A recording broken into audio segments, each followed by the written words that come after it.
coming around towards 7:34 in Trinidad and Tobago. We'll continue our discourse on gender-based violence awareness, and today the focus is on the European Union and the UN Spotlight Initiative. It focuses on ending violence against girls, and they have collaborated with a number of stakeholders in order to get this message across. This month is being observed as Child Abuse Prevention Month, and come next week, a study will commence to understand the existing prevalent social norms that perpetuate violence against women and girls in this place called Trinidad and Tobago. Well, to tell us more about this initiative, we are joined by Sanyin Soldatic, who is the EU Chargé d'Affaires based here in Port of Spain. He is a Croatian national. He was based in Moscow in the time of the 2018 World Cup football finals, but he was on vacation back in Croatia, so he wasn't able to attend the World Cup final between France and Croatia. And it was a tremendous effort for Croatia to get to the World Cup final. No doubt disappointed that they would have lost. But we also have with us plain old ordinary Bertrand Moses, who is the Child Affairs Officer of the Office of the Prime Minister, Gender and Child Affairs. Good morning, gentlemen. Thanks very much for joining us this morning. We'll get to Mr. Soldatic in a moment, but Bertrand Moses, tell us about this entire initiative and this your perspective on such an important issue when we talk about Child Abuse Prevention Month and so many other issues. Thank you so much. Thank you so much for having us. This is a very critical issue because we know that the reports out of the Children's Authority of Trinidad and Tobago, out of the Domestic Violence Registry in Trinidad and Tobago, we know that we are seeing reports with regards to abuse of girls as well as boys, but significantly amongst girls and women. So when we look at the data, we see that girls are more likely to be abused sexually than boys are, and these statistics are quite high. And then we look at our domestic violence registry, we know that there's a significant percentage of 83% of the reports are also high as well. So this gives us an excellent opportunity to build on the research, the collaborative work that's been done within the government of Trinidad and Tobago, and then collaborate with such a powerful entity, the Spotlight program, to ensure that we make an effort and a dent in these issues. And Mr. Soldatic, good of you to be with us this morning, and thank you very much as well from your office for the advance information about the Spotlight Initiative and all that is being done from 2017 to 2019 and the allocation of 50 million euros in that regard, and indeed the idea behind the initiative. But tell us a bit more about the strategy when we talk about the rights of the child and what this initiative, the Spotlight Initiative, hopes to achieve in a place like our country, Trinidad and Tobago. Good morning to you, sir. Good morning. Good morning. It's nice to be with you in the morning. Thank you for the invitation. So the Spotlight Initiative is the joint initiative of the United Nations and the European Union. It started in 2017 with the ultimate goal and with the only goal to eliminate all forms of violence against girls, women, and girls around the world. For that, we allocated €500 million, that is approximately 700 million US dollars. And in 2019, we have launched our Caribbean program with several Caribbean countries, including Trinidad and Tobago, for which we allocated €4.5 million, which is more than 5 million US dollars. With this Spotlight initiative, we want to shed light on problems, on issues. We want to eliminate violence. If we want to shed light, if we want to put it in the spotlight, it means that something is going in the dark, and we want that this violence is not surviving in the dark. We want to put it under the light and address it.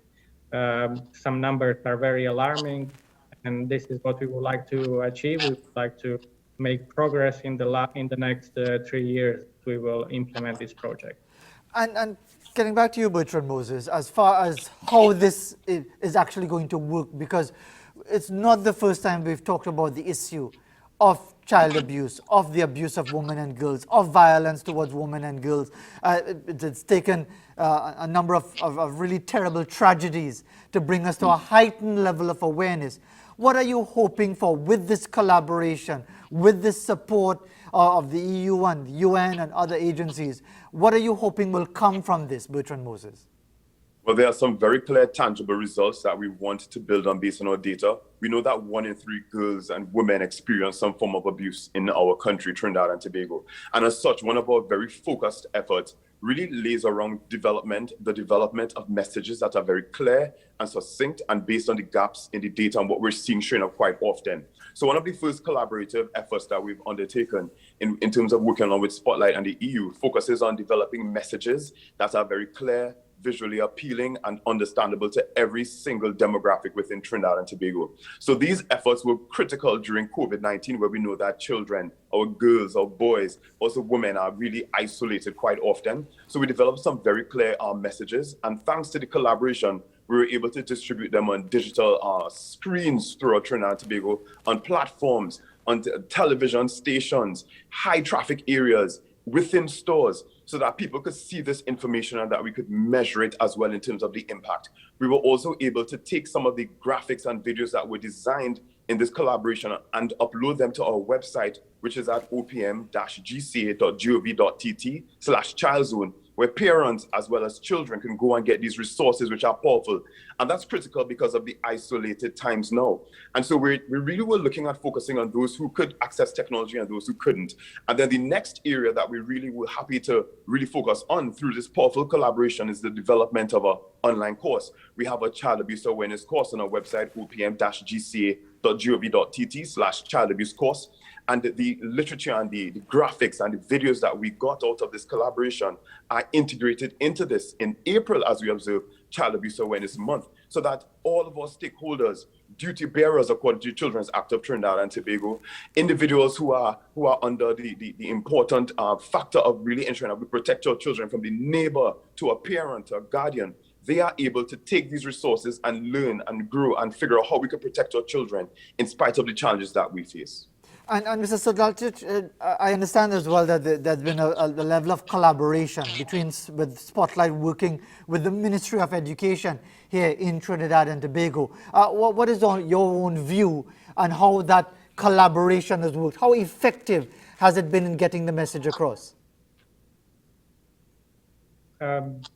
This program, this initiative was launched only the spring last year, so we are working very efficiently since then with the Ministry of Education, with other local governmental entities, and we are happy with the support and with the cooperation with all these entities. For example, with the Ministry of Education, we are trying to incorporate gender-based violence modules into the school curriculum, as well as techniques and strategies for educators and parents to incorporate positive behavioral management techniques while children are studying from home. Then we are supporting online training of teachers in the use of the Notes Master platform and the creation of engaging and interactive lessons. These trainings have started in December last year, then they are ongoing. There are many beneath these many programs. Mr. Moses emphasized a few of them. We are trying to raise awareness about this issue. We are trying to put it in the spotlight, and we want some numbers to go down. I would only emphasize this is not an issue only in Trinidad and Tobago. This is a worldwide issue, violence against women and girls. According to one survey, 77% of children in Trinidad and Tobago experience some forms of violence, physical or psychological, as a means of disciplining at home. But it is even more alarming that if we know that 30% of our population is children, if we take that 7.5 billion in the world, it means that almost 2.5 billion of the population is children, and half of these 30% are victims of violence each year. So there are significant jobs to be implemented, and we are trying with local government to address this issue here locally in Trinidad and Tobago. It is a huge challenge indeed. And Bertrand Moses, at the start of our discussion, I mentioned in the introduction the commencement of a study to understand the existing prevalent social norms which perpetuate violence against women and girls. Can you tell us a bit more about that? Certainly. And so I think, fortunately, this study is a strategic effort by the government of Trinidad and Tobago to really bring together all of the efforts to gather the data to ensure that we find out effective ways to really reach that issue. So I could speak about this study being a part of an overall overarching architecture. So, for example, the National Child Policy has been developed and is in its implementation phase as we speak. This study really helps us to really streamline our work based on the data that we've gathered in the past, based on the collaboration with ministries, NGOs, and stakeholders. And that study allows us to really zone in some more on what's happening with children, women, and girls in relation to violence. So, for example, with the child policy, thanks to the Spotlight Initiative, our collaboration allows us to really bring out a child-friendly version out of that data from the study and the National Child Policy, a video animated version so that everyone can just learn and be educated in a quick snapshot, and also a general policy that will be developed, and also the monitoring and evaluation. And that's where all the data comes together. The way we see it is that as the government of Trinidad and Tobago, we have to work together in parts as a whole to bring all of these studies and efforts together so that we can, of course, evaluate and monitor the effectiveness of these outcomes. And how is the survey going to be conducted? Because we are in a COVID time. We have a spike right now. There have been some more restrictions on movement and so on. How is it going to be conducted? Yes, well, based on what I've been seeing so far with regards to research studies, it's usually being done through virtual platforms. Sometimes it's being done in terms of phone conversations. Sometimes it's being done in one-to-one meetings, of course, observing guidelines. So there have been effective ways based on international standards and guidelines in terms of data collection, which we critically need at this time in spite of COVID-19 in order to develop robust and effective mechanisms. And let me just go back to Mr. Sanyan Soldatic, of course, of the European Union, to give us your perspective, sir. As you mentioned in your last comment, this issue of the abuse of women and girls is worldwide. You've tried. You as a diplomat yourself from Croatia. You've been to Russia. You've been based in many other parts of the world. Is the situation getting better, or is it getting worse? From your understanding, are there greater efforts by different governments in different parts of the world to deal with this issue, which is so very serious throughout the world? Are you seeing encouraging signs? Yes, I'd say that in general situation is perhaps getting better, but unfortunately, a year ago we have something new happened in our lives, and this is of course a pandemic, and the data shows that situation deteriorated online. For example, in EU, 33% of girls and 20% of boys are experiencing disturbing content online. That is only in 2020. I'm sure that the similar statistics is everywhere around the world. So in the strategy on the rights of the child, which was adopted in the run-up to this Child Abuse Prevention Month in the end of March this year, one of the issues that we are addressing in particular is children's rights digital age. So we are aware of all forms of disturbing content online. So this is both something that we are addressing in Trinidad and Tobago. And if I may, I would also like to emphasize this study that it will be launched any day now. And even more important from that study is what Mr. Moses mentioned, the social norms communication campaign. And I look forward to coming back to your morning show when we will launch this communication campaign to promote it further. Indeed, I certainly look forward to that as well, Mr. Soldatic. Thank you very much for taking the time. The Charge d'Affaires at the European Union of Trinidad and Tobago, based here in Port of Spain. But Bertrand Moses, we have a couple of minutes left in our discussion. That issue of social norms, I mean, depending on whichever country you go to, wherever you are, there are always social norms which are positive and some which are negative. Do you think we as a society are ready to deal with hard data that tells us that some of our social norms are really destructive towards attitudes, towards children and girls, and the abuse of women and girls and abuse generally. Are you satisfied that some of the uncomfortable information that may come out, that we're ready to deal with it? I'm so happy you said that and asked that question, because it really is a challenge. And I think that's why we're happy for collaborations such as these, because they allow us to really look at what is the most culturally appropriate way to tackle these issues based on the data and the studies.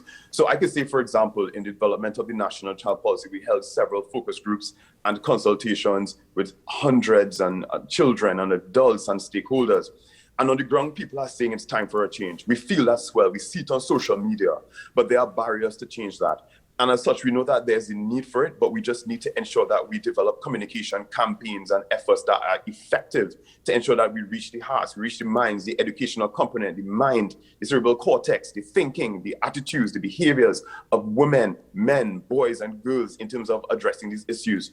So I'm confident that with this strategy, for example, and through this collaboration, we've been able to develop culturally tailored ways of approaching this issue. And we'd encourage individuals to see the outcomes of this spotlight initiative and collaboration with the EU.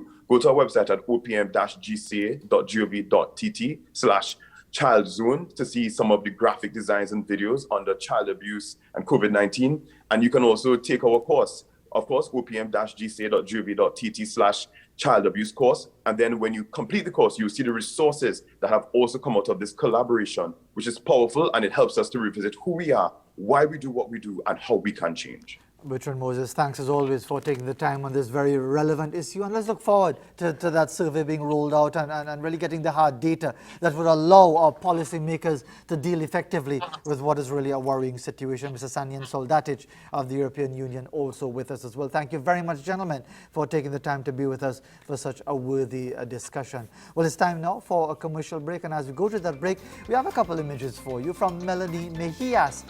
This is one out on the pier somewhere. I'm not sure exactly where that is, but certainly not the one at Pigeon Point, because the one at Pigeon Point is far more impressive. But it's a jetty out there somewhere, and it's a very nice image as well. Thank you very much for that as we go to the break.